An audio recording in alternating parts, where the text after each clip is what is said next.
Pelatih Persebaya Surabaya, Aji Santoso memberi wejangan untuk 3 pemain muda timnya agar bisa mencatatkan debut di kasta tertinggi sepak bola tanah air, Liga 1 2023/2024 musim depan.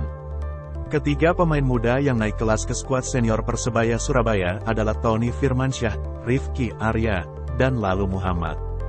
Bahkan Tony Firmansyah DKK telah diberi kesempatan tampil oleh Aji Santoso pada pertandingan uji coba beberapa waktu lalu.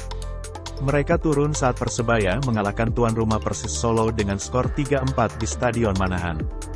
Rifki bermain sejak menit awal sebagai starter, lalu masuk menggantikan Andika Ramadhani di menit ke-75. Sedangkan Tony masuk di menit ke-46 menggantikan Denny Agus. Terkait performa 3 nama di atas, Aji Santoso mengaku cukup puas.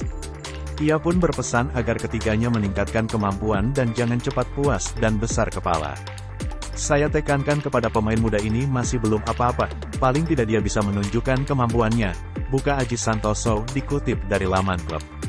Untuk kedepannya penting bagi mereka untuk selalu serius, semangat, dan disiplin dalam berlatih, ini kuncinya, tegas juru taktik berusia 53 tahun tersebut.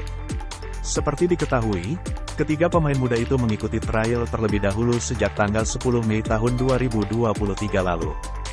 Dari pantauan tim pelatih, Tony, Rifki, dan Lalu lolos.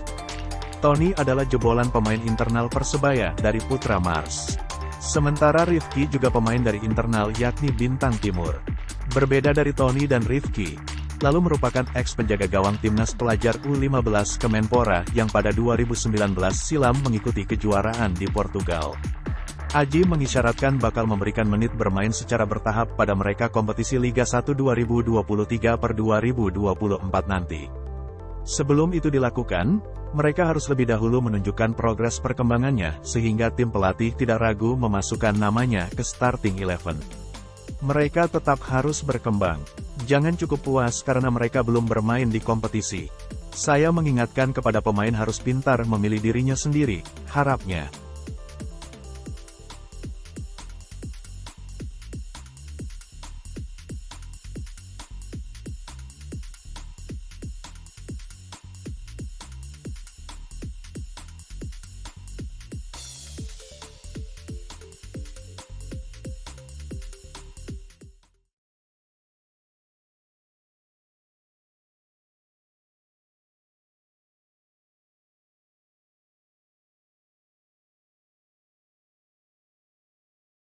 Terima kasih sudah nonton. Jangan lupa like, subscribe, dan share ya.